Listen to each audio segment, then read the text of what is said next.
வணக்கம் நண்பர்களே, சற்றுமுன் வெளியான மிக முக்கிய தகவலின்படி தமிழ்நாடு முழுவதும் ஒவ்வொரு வட்டத்திலும் மக்கள் குறைதீர் முகாம் ஒவ்வொரு மாதமும் நடத்தப்படும். பொது விநியோக திட்டத்தின் பயன்களை குடிமக்கள் எளிதில் பெறும் வகையில் தமிழ்நாடு முழுவதும் ஒவ்வொரு வட்டத்திலும் மக்கள் குறைதீர் முகாம் ஒவ்வொரு மாதமும் நடத்தப்படும் என அரசு அறிவித்து உள்ளது.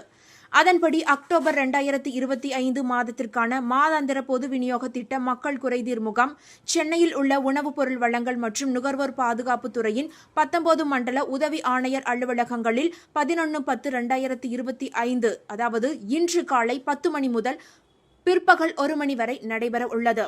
குடும்ப அட்டைகளில் பெயர் சேர்த்தல், பெயர் நீக்கம், முகவரி மாற்றம், கைபேசி எண் பதிவு, மாற்றம் செய்தல் உள்ளிட்ட பொது விநியோக திட்டம் தொடர்பான சேவைகள் மேற்கொள்ளப்படும். மேலும் நியாய விலைக் கடைகளில் பொருள் பெற நேரில் வருகை தர இயலாத மூத்த குடிமக்கள் உள்ளிட்டோருக்கு அங்கீகாரச் சான்றும் வழங்கப்படும். பொது விநியோக கடைகளின் செயல்பாடுகள், தனியார் சந்தையில் விற்கப்படும் பொருட்கள் அல்லது சேவைகளில் குறைபாடுகள் குறித்த புகார்கள் ஏதேனும் இருப்பின் அவற்றை பொதுமக்கள் இம்முகாமில் தெரிவித்தால் குறைகளை விரைந்து தீர்வு செய்ய உரிய நடவடிக்கை மேற்கொள்ளப்படும். சென்னையில் உள்ள 19 மண்டல அலுவலக பகுதிகளில் உள்ள குடும்ப அட்டைதாரர்கள் இச்சேவையினை பயன்படுத்திக் கொள்ளுமாறு கேட்டுக் கொள்ளப்படுகிறார்கள். சென்னை தவிர்த்து தமிழ்நாட்டில் உள்ள அனைத்து மாவட்டங்களிலும் இந்த மக்கள் குறைதீர் முகாம் ஆனது நடைபெறும். இந்த ஒரு முகாமில் கலந்து கொண்டு உங்களுடைய ரேஷன் அட்டையில் ஏதேனும் பிழைகள் இருந்தால் உடனடியாக விண்ணப்பம் செய்து அதை மாற்றிக்கொள்ளுங்கள்.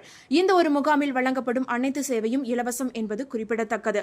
இந்த தகவல் உங்களுக்கு பயனுள்ளதாக இருந்தால் மறக்காம இந்த வீடியோவை லைக் பண்ணி உங்களுடைய ஃப்ரெண்ட்ஸுக்கும் ஃபேமிலிக்கும் ஷேர் பண்ணி விட்டுருங்க மக்களே. நன்றி.